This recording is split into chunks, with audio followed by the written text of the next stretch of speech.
Step 3 में हम determine करेंगे पीसी। पीसी में क्या क्या होता है।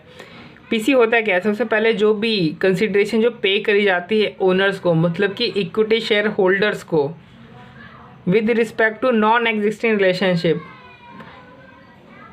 नॉन एग्जिस्टिंग रिलेशनशिप मतलब कि आप उसके लिए कंसिडरेशन पे नहीं कर रहे हो उस रिलेशनशिप के लिए जो कि ऑलरेडी आप दोनों के बीच में एग्जिस्ट करती है, बल्कि उसके लिए पे कर रहे हो जो कि एग्जिस्ट नहीं करते हैं, यानी बिजनेस एक्वायर करने के लिए। तो उस चीज़ से रिलेटेड आप पे कर रहे हो। किसको पे कर रहे हो? इक्विटी शेयर होल्डर को, मतलब कि ओनर्स को पे कर रहे हो। और जो भी कंसिडरेशन पे कर रहे हो ना, उसकी हमेशा फेयर वैल्यू लेना। ध्यान रहे, बिजनेस कॉम्बिनेशन हो, बिजनेस कंसोलिडेशन हो, कोई सा भी चैप्टर हो, जब भी आप बिजनेस एक्वायर करने के लिए कोई कंसिडरेशन पे करते हो तो आप कंसिडरेशन की फेयर वैल्यू देखते हो। क्या देखते हो? कंसिडरेशन की फेयर वैल्यू। तो इसमें देखिए क्या क्या है हमारे पास। Fair value of investment already held, cash paid, fair value of assets transferred, fair value of equity shares issued. यहाँ पे इसको दो पार्टों में आपने बांट देना है। इक्विटी शेयर कैपिटल कितना है इसमें से, जो भी हमने इक्विटी शेयर इशू किया है, जितनी भी उसकी फेयर वैल्यू उसमें से इक्विटी शेयर कैपिटल कितना है और सिक्योरिटी प्रीमियम रिजर्व कितना है। बाद में ये आपको हेल्प करेगा बैलेंस शीट अच्छे से बैलेंस शीट में अमाउंट जो कंसिडरेशन है उसका अलोकेट करने में। फिर फेयर वैल्यू ऑफ डेट या प्रेफरेंशियल इशूड, यानी जो भी आपने सिक्योरिटी जो भी इशू किया है उसका फेयर वैल्यू क्या है, प्लस अगर इशुएंस के समय पे कोई भी उससे रिलेटेड एक्सपेंसेस हैं तो आप उसे भी एज अ पीसी कंसिडर करोगे। तो यहाँ पे हम एक बार देख लेते हैं कि एक्विजिशन कॉस्ट कौन सी होती है, कौन सी एक्विजिशन कॉस्ट नहीं होती है। तो अगर आप बिजनेस कॉम्बिनेशन के दौरान अगर आप कोई सिक्योरिटी इशू करते हो और उससे रिलेटेड कोई एक्सपेंसेस होता है तो उसे आप कैपिटलाइज कर लो, यानी एज अ पीसी का पार्ट मान लो। और बिजनेस कॉम्बिनेशन के दौरान अगर इसके अलावा कोई अदर एक्सपेंस होता है आपको तो उसे आप राइट ऑफ करोगे, पीसी का पार्ट नहीं मानोगे, सीधा पेंडल में लेके जाओगे। लेकिन अगर आप बिजनेस कॉम्बिनेशन नहीं कर रहे हो, बिजनेस कॉम्बिनेशन के अलावा कोई भी काम कर रहे हो, उसमें आपने कोई भी एक्सपेंसेस अगर आपने इनकर कर दिए तो उसको आप कैपिटलाइज कर लो, ठीक है। लेकिन हम यहाँ पे सिर्फ बिजनेस कॉम्बिनेशन की बात करेंगे क्योंकि हम यहाँ पे बिजनेस कॉम्बिनेशन वाला चैप्टर पढ़ रहे हैं, इंडेक्स 103। तो इंडेक्स 103 में कौन सा एक्सपेंस कैपिटलाइज करेंगे? अगर एक्सपेंसेस हुए हैं रिलेटेड टू इशुएंस या डेट, इशुएंस ऑफ डेट या सिक्योरिटी, तो उसी कैपिटलाइज करेंगे। अदर देन इसके अलावा कोई भी, चाहे स्टैम्प ड्यूटी पे करना हो, चाहे रजिस्ट्रेशन कॉस्ट हो, कुछ भी हो, चाहे लीगल एक्सपेंसेस हो, उसको हमेशा राइट ऑफ करेंगे, पीसी का पार्ट नहीं मानेंगे। और डेफर्ड कंसिडरेशन की प्रेजेंट वैल्यू लेंगे। ध्यान रहे यहाँ पे डेफर्ड कंसिडरेशन की हम क्या लेंगे? प्रेजेंट वैल्यू लेंगे, फेयर वैल्यू नहीं लेंगे। और कंटीजेंट कंसिडरेशन की क्या लेंगे? कंटीजेंट कंसिडरेशन की हम लोग लेंगे यहाँ पे फेयर वैल्यू, यानी जितना भी है। और pre combination services replacement award के केस में तो ये जितना भी है सबकी फेयर वैल्यू लेंगे, बस एक ही की प्रेजेंट वैल्यू लेंगे डेफर्ड कंसिडरेशन की, क्योंकि डेफर्ड कंसिडरेशन की यानी जो कंसिडरेशन हम 3 साल बाद पे करेंगे उसकी आज की फेयर वैल्यू क्या होगी? उसकी आज की फेयर वैल्यू होगी उसकी आज की प्रेजेंट वैल्यू, यानी जो यहाँ पे हम बोल रहे हैं डेफर्ड कंसिडरेशन की प्रेजेंट वैल्यू, वो डेफर्ड कंसिडरेशन की एक तरीके से फेयर वैल्यू ही है। अब इतने सारे आइटम्स हैं, सिर्फ यही पीसी का पार्ट बनेंगे, इसके अलावा कोई भी किसी भी तरीके का एक्सपेंसेस तो उसे पीसी का पार्ट मानना ही नहीं है। रिप्लेसमेंट अवार्ड के केस में कौन सा पीसी का पार्ट बनेगा? सिर्फ रिप्लेसमेंट अवार्ड के केस में सिर्फ जो प्री कॉम्बिनेशन सर्विसेज वाला जो पार्ट है रिप्लेसमेंट अवार्ड का, सिर्फ वही बनेगा पीसी का पार्ट। और पोस्ट कॉम्बिनेशन सर्विसेज वाला पार्ट जो है वो पीसी का पार्ट नहीं बनेगा, यानी इसके अलावा जितनी भी कुछ भी एक्सपेंस आ जाए वो अपना पीसी नहीं मानेंगे, उसके सीधे हम राइट ऑफ कर देंगे। तो ये जितने सारे आइटम्स है उसको लिस्ट हमने कर लिया है और इसके लिए हमने एक निमोनिक बना लिया है, CD ऑफ एस्पिक्स। C से कैश पे, D से डेफर्ड कंसिडरेशन, A से एसेट ट्रांसफर, S से शेयर्स, S से सिक्योरिटीज़, P से pre combination services in case of replacement award, I से इन्वेस्टमेंट ऑलरेडी हेल्ड, C से कंटीजेंट कंसिडरेशन। ठीक है, ये हुआ। फिर आप यहाँ पे देखोगे डेफर्ड कंसिडरेशन जो हम देने वाले हैं और जो कंडीशन कंसिडरेशन देने वाले हैं उनकी ट्रीटमेंट किस तरीके से होनी है।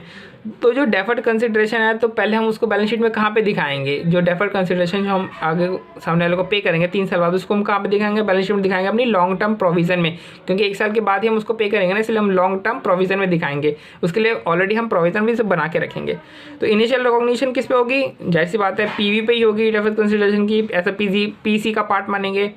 और कंटीजेंट कंसिडरेशन की इनिशियल रिकॉग्निशन फेयर वैल्यू पे ही होगी, एज अ पीसी का पार्ट मानेंगे, क्योंकि पीसी में कंटीजेंट कंसिडरेशन क्या है, फेयर वैल्यू पे है, और डेफर्ड क्या है, पीवी पे। तो यानी इनिशियल रिकॉग्निशन की डेफर्ड की पीवी पे होगी और कंटीजेंट की होगी फेयर वैल्यू पे। अब सब्सिक्वेंट रिकॉग्निशन क्या होगी, सब्सिक्वेंट रिकॉग्निशन में जो डेफर्ड कंसिडरेशन है उसको फाइनेंशियल लायबिलिटी माना जाएगा, क्योंकि हमें पे करना है ना।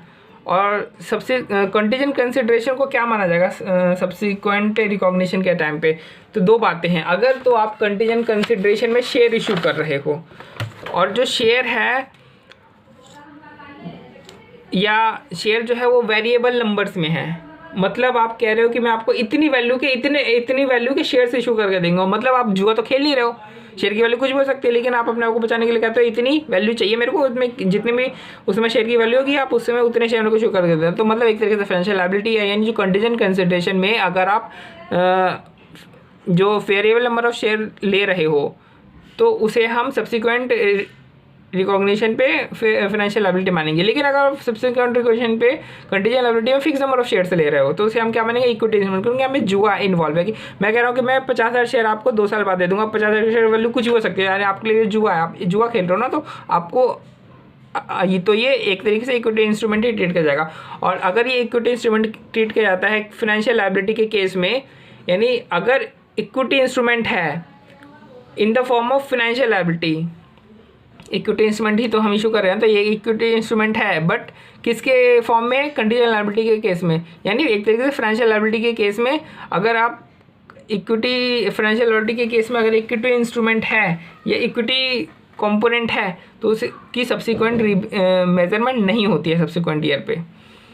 फिर आप ये चीज़ तो हमने देख ली थी कि CD ऑफ एक्सपेंस के अलावा कोई भी एक्सपेंसेस आएगी तो उसे हम उसका पार्ट नहीं मानेंगे पीसी का, और उसे हम सीधा राइट ऑफ कर देंगे। फिर आप यहाँ पे देख लो कि अगर कंटीजेंट कंसिडरेशन अफेक्ट होती है टर्मिनेशन ऑफ एम्प्लॉयमेंट, यानी कि अगर किसी को बोला जाता है कि अगर आप 5 साल तक सर्विस करोगे तब मैं आपको ये कंटीजेंट कंसिडरेशन जो है प्रोवाइड करवाऊंगा 5 साल के एंड में, और अगर आपने 5 साल के बीच में अगर आपने सर्विस टर्मिनेट कर दी तो इसमें से कंटीजेंट कंसिडरेशन का कुछ भी आपको नहीं मिला। यानी जो कंटीजेंट कंसिडरेशन है वो एम्प्लॉयमेंट की टर्मिनेशन से अफेक्ट हो सकता है, तो उसे हम पीसी का पार्ट नहीं मानेंगे, उसे हम एम्प्लॉय रेम्युनरेशन का ही पार्ट मानेंगे, एम्प्लॉय बेनिफिट एक्सपेंसेस, और उसे P&L में डाल देंगे। फिर आता है ईसॉप। यहाँ पे जो रिप्लेसमेंट अवार्ड है ना, जो हम कह रहे थे ना पीसी में हमने देखा ना pre combination services in case of replacement award, तो रिप्लेसमेंट अवार्ड मतलब ईसॉप शेयर इशू करना। तो अगर पुरानी एंटिटी ने जो जिसे आप एक्वायर कर रहे हो उसने ऑलरेडी अगर अपने एम्प्लॉयज़ को जो है ये ऑप्शन दे रखा है, ऑफर दे रखा है ईसॉप शेयर का, यानी रिप्लेसमेंट अवार्ड का ऑप्शन दे रखा है, और आप उस अवार्ड के अमाउंट में कोई चेंज नहीं करते हो, देखो यहाँ पे आप उसके अमाउंट में किसी तरीके का कोई भी चेंज नहीं करते हो सकता है आप उसके वेस्टिंग जो पीरियड है उसमें चेंज कर दो उसके नंबर ऑफ ईयर्स में, लेकिन अमाउंट में कोई चेंज नहीं करते हो, तो उसमें जो प्री कॉम्बिनेशन सर्विसेज वाला जो पार्ट आएगा उसे हम NCI का पार्ट मानेंगे, और जो पोस्ट कॉम्बिनेशन सर्विस होगा उसे एम्प्लॉय बेनिफिट एक्सपेंस का पार्ट मान के P&L में डाल देंगे, और इसे हम प्री कॉम्बिनेशन सर्विस को NCI का पार्ट मानेंगे। लेकिन अगर उसके जो अमाउंट है, जो रिप्लेसमेंट अवार्ड का जो अमाउंट है उसमें हल्का सा चेंज कर देते हो, उसको घटा देते हो बढ़ा देते हो, ठीक है, सिर्फ इसमें अगर आप चेंज कर मतलब अगर आप इसमें चेंज करते हो तो अगर उसके चेंज में हुआ है, भले उसके नंबर ऑफ ईयर्स में चेंज हुआ है या हो या ना हुआ हो, अगर उसका अवार्ड के अमाउंट में अगर चेंज हुआ है तो जो प्री कॉम्बिनेशन सर्विस है उसे हम पीसी का पार्ट मान लेते हैं, और पोस्ट कॉम्बिनेशन सर्विस वही अगेन यहाँ पे भी एम्प्लॉय बेनिफिट एक्सपेंसेस का पार्ट मान कर उसे P&L में राइट ऑफ कर देंगे। तो यहाँ देख रहे हैं आप, जो अगर उसके अवार्ड के रिप्लेसमेंट अवार्ड के अगर अमाउंट में चेंज होता है तब जो प्री कॉम्बिनेशन सर्विस है उसे हम पीसी का पार्ट मानते हैं, लेकिन अगर उसके अमाउंट के अलावा चाहे ईयर्स में चेंज हो गया हो लेकिन अमाउंट में चेंज नहीं हुआ तो उसे हम जो प्री कॉम्बिनेशन सर्विस है उसे हम NCI का पार्ट मानते हैं। लेकिन अब ये प्री कॉम्बिनेशन सर्विस निकलेगा कैसे, जो भी रिप्लेसमेंट अवार्ड है उसमें से हम निकालेंगे कैसे कि प्री कॉम्बिनेशन सर्विस का पार्ट है ये पोस्ट कॉम्बिनेशन सर्विस का पार्ट है, उसके हिसाब से तो अकॉर्डिंग इसको पीसी या NCI ट्रीट करेंगे। तो पहले हम देखते हैं कि उसको प्री कॉम्बिनेशन सर्विस निकालते कैसे हैं। तो प्री कॉम्बिनेशन सर्विस को निकालने का फॉर्मूला ये है, और बाकी किसी चीज़ पे आप ध्यान मत दो, बस इस पे ध्यान दो, ये सब फालतू की बहुत चीज़ें, बस इस पे ध्यान दो।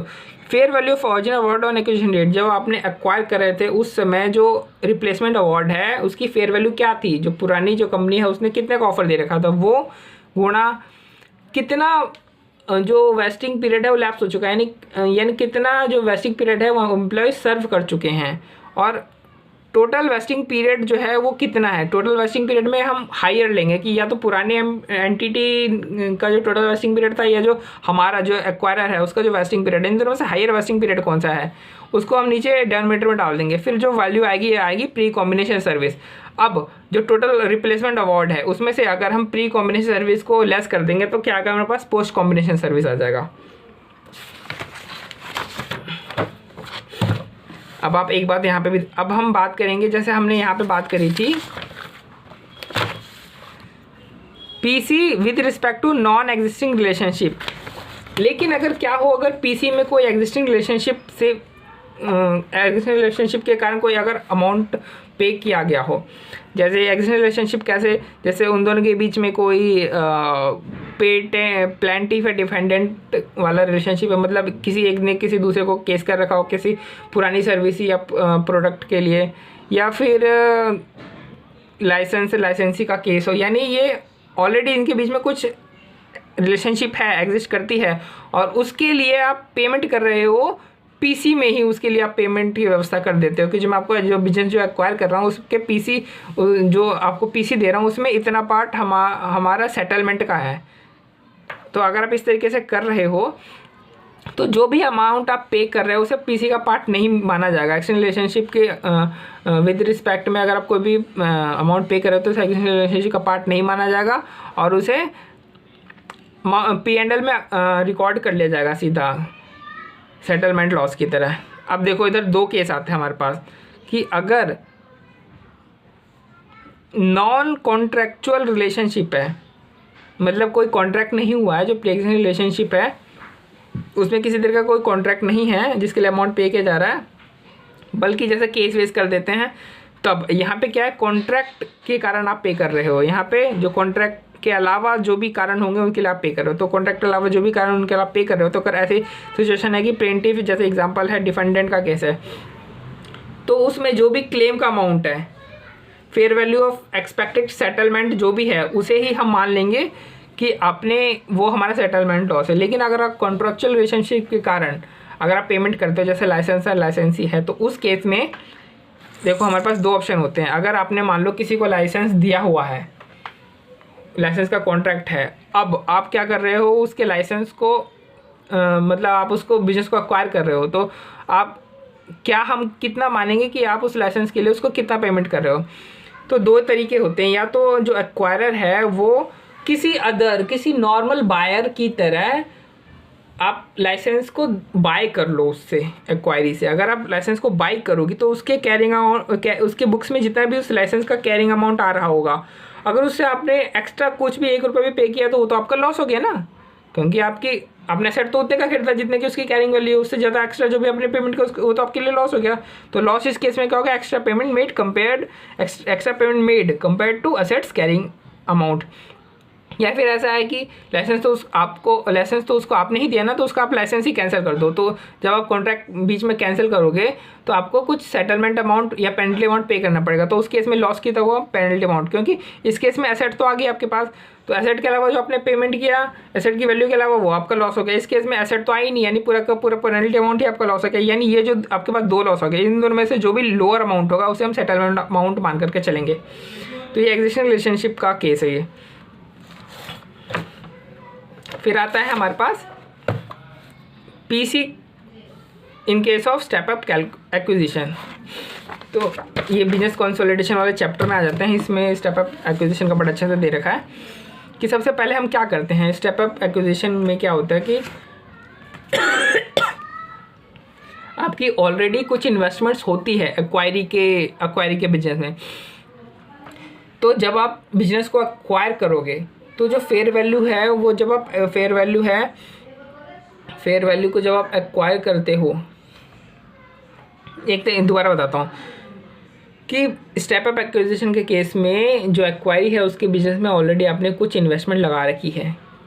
तो जब आप उसको परचेज़ करोगे तो पीसी के रूप में आप क्या करोगे, पीसी के रूप में आप ऑलरेडी अपना जो इन्वेस्टमेंट है उसको कंसीडर करोगे, लेकिन सिर्फ इन्वेस्टमेंट को कंसीडर नहीं करोगे, आप इन्वेस्टमेंट की फेयर वैल्यू को कंसीडर करोगे। कि अभी हमने देखा जो भी हम पीसी पेमेंट जो हम पे कर रहे होते हैं उसकी हम फेयर वैल्यू कंसीडर करते हैं, यानी इन्वेस्टमेंट को आप फेयर वैल्यू पे कंसीडर करोगे, यानी अपनी इन्वेस्टमेंट को आप रीवैल्यू करोगे एक तरीके से। तो रीवैल्यू पे जो भी गेन या लॉस आएगा वो यहाँ पे आपको रिकॉर्ड करना है। देखो यहाँ पे लिखा हुआ since business acquired at fair value, business को फेयर वैल्यू पे एक्वायर किया जाता है, यानी उसके नेट एसेट्स को हम अपनी बुक में किस पे रिकॉर्ड करेंगे, फेयर वैल्यू पे रिकॉर्ड करेंगे। And it's one of the asset of the acquiree includes our investment, क्योंकि हमने उसके बिजनेस में इन्वेस्टमेंट कर रखी है, यानी उनके उसके एसेट्स में हमारी इन्वेस्टमेंट शो हो रही होगी। तो जब हम उसके एसेट एक्वायर करेंगे, यानी एक तरीके से हम अपना इन्वेस्टमेंट जो है वो एक्वायर कर रहे हैं। तो इन्वेस्टमेंट हम किस पे एक्वायर करेंगे, अपना इन्वेस्टमेंट फेयर वैल्यू पे, हम अपना ही इन्वेस्टमेंट फेयर वैल्यू पे एक्वायर करेंगे खुद। तो it will be needed to be shown at fair value to set off the PC at fair value, meaning fair value gain and loss on our investment। समझ में आ गया? तो सबसे पहले क्या करेंगे, हम जो अपनी इन्वेस्टमेंट जो उसके अंदर हमने कर रखी है उसको रिवैल्यू करेंगे, उस पर गेन या लॉस निकालेंगे। दूसरा है बिजनेस कॉम्बिनेशन की एंट्रीज पास करेंगे। बिजनेस कॉम्बिनेशन की एंट्री सबको पता है क्या होता है, यही जो बिजनेस कॉम्बिनेशन में क्या होता है, कितना आपने पीसी दिया, एनसीआई कितना है, नेट एसेट आपको कितना मिल रहा है, ये सारे फेयर वैल्यू पे होते हैं। बस इसके फेयर वैल्यू के अलावा एक और मेथड होता है PSN, proportional share in net assets method. बाकी ये सारे फेयर वैल्यू पे होते हैं। तो जो गुडविल निकलती है वो भी फेयर वैल्यू पे निकलेगी। बस इसी को जनरल एंट्री कर देते हैं, ये हमारी बिजनेस कॉम्बिनेशन एंट्री होगी। ठीक है, अब चूंकि आपने क्या किया, since we have sold our investment to ourselves during the process of acquiring control, when investment are sold is related OCI reserve needs to be reclassified। अब उसकी बिजनेस में हमारा इन्वेस्टमेंट था और हमारे इन्वेस्टमेंट से रिलेटेड, तो यानी अगर उसकी बिजनेस में हमारा इन्वेस्टमेंट था तो उससे रिलेटेड प्रॉफिट्स में भी हमारा शेयर रहा होगा। अब चूंकि इन्वेस्टमेंट उसने अपनी बिजनेस में बेच दी अपनी, अब चूंकि इन्वेस्टमेंट बिक गई है तो उससे रिलेटेड जो OCI रिज़र्व या फिर इन्वेस्ट जो P&L में जो अकाउंट है उसको रिक्लासीफाई करेंगे। तो अगर रिक्लासीफाइबल है तो P&L में जाएगा, नॉन रिक्लासीफाइबल अगर कोई पोर्शन है OCI में, उसे हम रिटेन अर्निंग या अदर रिजर्व्स में डालेंगे। तो रिवैल्यूएशन रिजर्व और जो रीमेजरमेंट लॉस रिजर्व होता है क्लासीफाइबल नहीं होता है, इसे अदर रिजर्व या फिर रिटेन अर्निंग में डालते हैं।